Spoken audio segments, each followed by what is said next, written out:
नाज़रीन आदाब, सहारा news network के उर्दू चैनल आलमी सहारा में आपका खैर मक़दम है। पेश है खबरनामा शुरू करने से पहले आइए देखते हैं हेडलाइंस।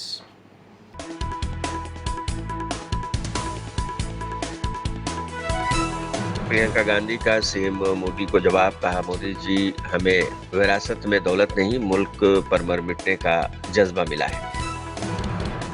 मुसलमानों के खिलाफ बीजेपी लीडरान के बयानबाजियां, गिरिराज सिंह ने कहा मुसलमानों की तादाद में इजाफा जमहूरियत के लिए खतरा। ज़हर अफशानियों पर पार्लिमानी इंतखाबात का दारोमदार, बीजेपी के लीडर के बयान पर असदुद्दीन ओवैसी हुए बरहम, पीएम पर की तनकीद। हज बैतुल्लाह 2024 के लिए रवानगी का आगाज, हज कमेटी के सदर ने आज़मीन हज को दी मुबारकबाद, कहा सफर हज को किया जाएगा हाईटेक। और फ़लस्तीनियों पर इजराइल का जुल्म जबर जारी, फ़लस्तीन के शहर रफ़ा पर मुसलसल हमलों के सबब लोग हिजरत करने पर हुए मजबूर।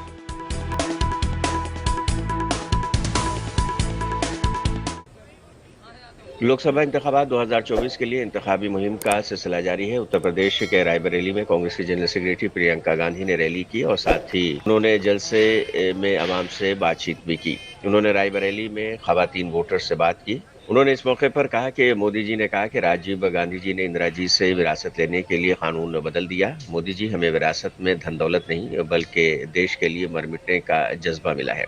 हमारे कुनबे के एक फर्द को मारोगे तो मुल्क के लिए दूसरा खड़ा हो जाएगा, दूसरे को मारोगे तो तीसरा खड़ा हो जाएगा। हम झुकने वाले नहीं हैं। जब तक कांग्रेस है अवाम के लिए लड़ते रहेंगे। उसको घर से निकाला, संसद से निकाला, प्रताड़ित किया, परिवार के सारे सदस्यों को उल्टा सीधा बोला।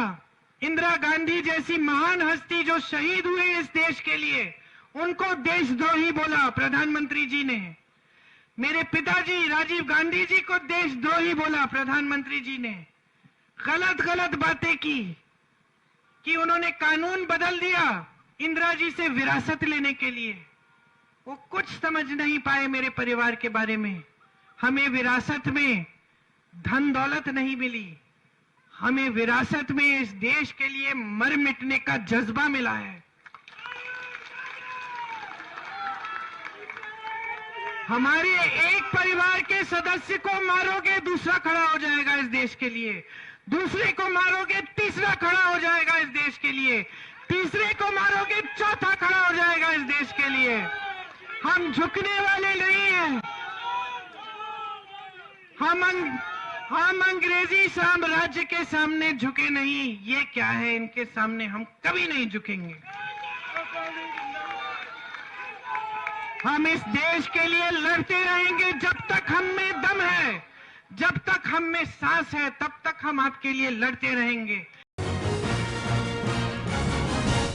बिहार के बेगूसराय में मरकजी वजीर गिरिराज सिंह ने कहा है कि आज हिंदू की आबादी सरकारी आंकड़ों के मुताबिक 79% है और मुसलमानों की आबादी 8% से बढ़कर 14% और 15% पर पहुंच गई है और सरकारी आदाद शुमार 20% से ज्यादा है।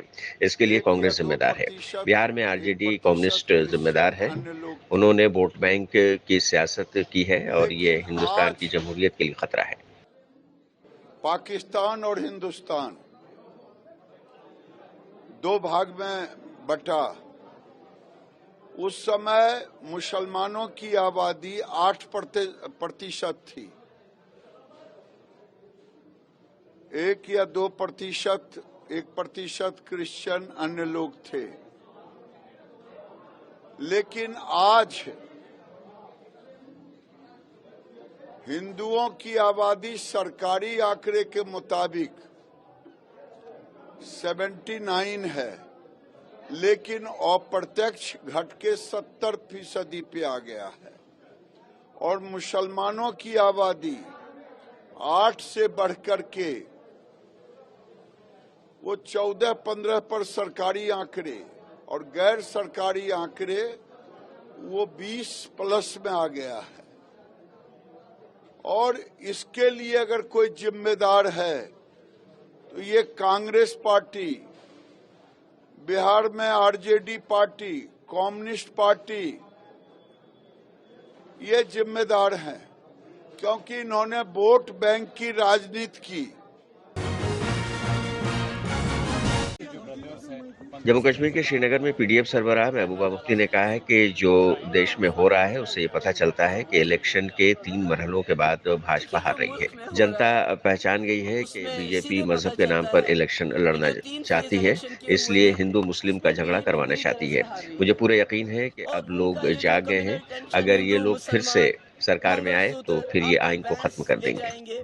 वो बातें देखिए जो मुल्क में हो रहा है उसमें सीधे पता चलता है कि जो 3 फेज इलेक्शन के हुए हैं उसमें बीजेपी बुरी तरह से हार रही है और उनका ये जो कम्युनल टेंशन, हिंदू मुसलमान, मंगलसूत्र, आपकी भैंस ले जाएंगे, वो बातें लोगों में नहीं चल रही हैं।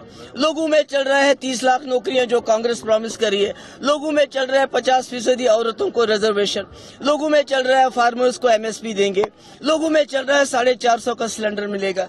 तो लोग पहचान गए हैं कि बीजेपी सिर्फ धर्म के नाम पे इलेक्शन लड़ना चाहती है, वो लोगों के लिए कोई काम नहीं करना चाहती है, इसलिए वो हिंदू मुस्लिम का झगड़ा करवाना चाहते हैं। साबित करूंगा।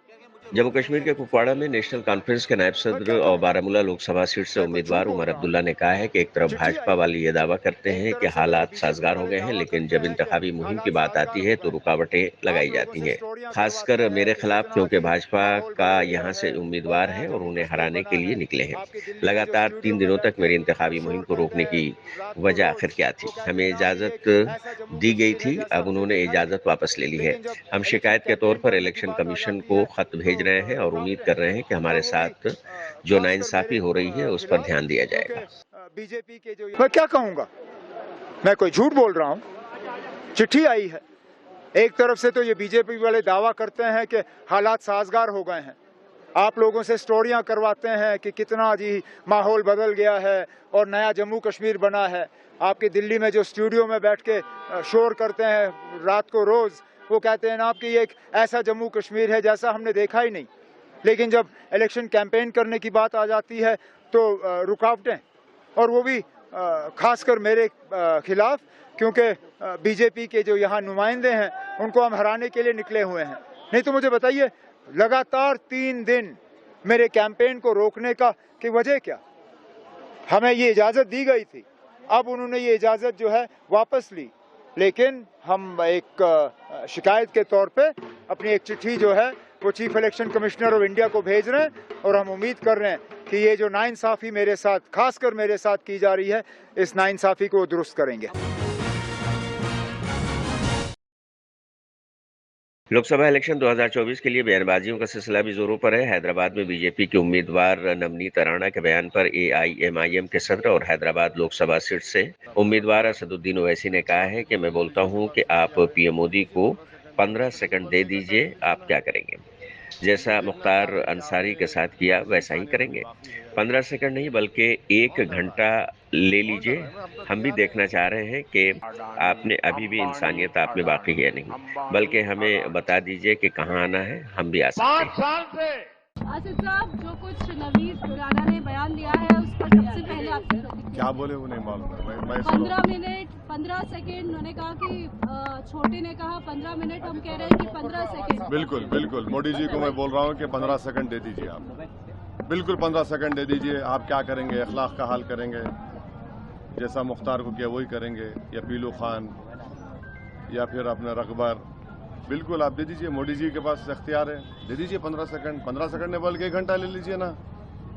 हम भी देखना चाह रहे हैं कि आप में कितनी इंसानियत अभी बाकी है या नहीं है। करिए, कौन डर रहा है? कौन डर रहा है? हम तो तैयार हैं। लेकिन ये मामला जब शुरू हुआ नहीं देखिए, नहीं देखिए, हम तो कह रहे हैं ना कि करिए। अब ओपन कॉल कर रहा है सब चीजों का, तो ठीक है करिए आप, कौन रोक रहा है आपको? दिल्ली में प्रधानमंत्री आपका, आरएसएस आपकी, सब चीज आपका है, करिए, कौन रोक रहा है आपको? बोलते क्यों है? करिए ना, बल्कि हमको बता दीजिए कहाँ पे आना, हम आ जाते हैं। करिए, क्या है ये? लोकसभा इलेक्शन 2024 के लिए मगरबी बंगाल में भी इंतखाबी मुहिम का सिलसिला जोरों पर है। मगरबी बंगाल के बरहमपुर मुर्शिदाबाद के साबिक क्रिकेटर यूसुफ पठान की इंतखाबी रैली भी जारी है। वाज़ेह है कि यूसुफ पठान लोकसभा सीट से टीएमसी के उम्मीदवार हैं। इंतखाबी मुहिम में यूसुफ पठान के भाई और साबिक क्रिकेटर इरफान पठान भी हिस्सा ले रहे हैं।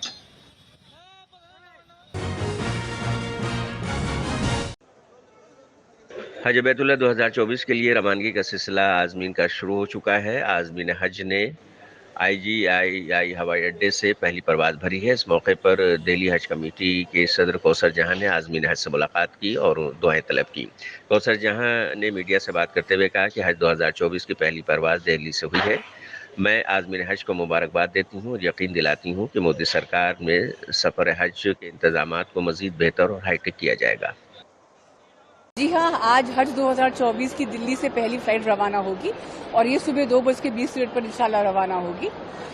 जो भी हमारे आज़मीन हज दिल्ली से जा रहे हैं उनको मैं बहुत बहुत मुबारकबाद देना चाहती हूँ और आज हमारे 285 हाजी इंशाल्लाह मदीना के लिए रवाना होंगे। जैसा कि आप जानते हैं, माननीय प्रधानमंत्री मोदी जी की सरकार की जानिब से हमारे आज़मीन हज की सहूलियत के लिए लगातार हज सुविधाओं का विस्तार हो रहा है और इसकी बहुत अच्छी मिसाल है जहां टेक्नोलॉजी का इस्तेमाल किया गया है। इस बार हमने हज सुविधा ऐप लॉन्च किया है। इस ऐप का उपयोग सुविधा, सुरक्षा और सेवा के लिए किया जा सकता है। किसी भी आपातकालीन जैसी परिस्थिति में आप लगातार कंट्रोल रूम से और हेल्प डेस्क से संवाद कर सकते हैं। जो भी इम्पोर्टेंट अपडेट्स है, जैसे अन्य जानकारियां हैं, सब इस पर अवेलेबल होंगी। और दिल्ली इम्बार्केशन पॉइंट से 16,500 हाजी हमारे जाएंगे इस साल और बिना महरम की जो हमारी बहनें हैं, दिल्ली इम्बार्केशन पॉइंट से इंशाल्लाह 63 ऐसी महिलाएं जाएंगी। फ़लस्तीन के मजलूमीन पर इजराइल का जुल्म जबर जारी है। इजरायली काबिज फौज की जानिब से अब भी बेगुनाह फ़लस्तीनी पनाहगुज़ीरों के खैमों पर बमबारी जारी है। इजरायली फौज की जानिब से गजा की पट्टी के शहर रफा के वस्त में 9 रहायशी टावर्स को निशाना बनाया गया है। मुख्तलिफ हमलों में कई फ़लस्तीनी शहीद हो गए हैं और कई के ज़ख्मी होने की खबरें मौसूल हो रही हैं। इजराइल के हमले के बाद फ़लस्तीन के शहर रफा से भी लोग हिजरत करने पर मजबूर हो गए हैं।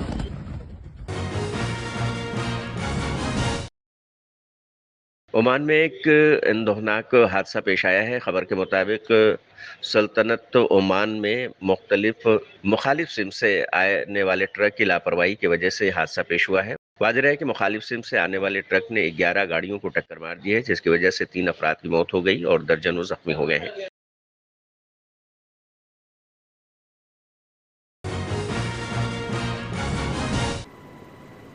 ब्राज़ील में गुज़श्ता हफ्ते बारिश के सबब आए सैलाब की वजह से काफ़ी तबाही हुई है। सैलाब से इमारतें और घर छतों तक डूबे हुए हैं। ऐसे में एक वीडियो सामने आई है जिसमें पानी से डूबे हुए घर की छत पर घोड़ा सैलाब में फंसा हुआ नजर आ रहा है। हुक्काम के मुताबिक सैलाब से तकरीबन 90 अफराद की अमवात हुई हैं, जबकि बड़ी तादाद में मवेशी भी हलाक हुए हैं। तो ये था आज का खबरनामा।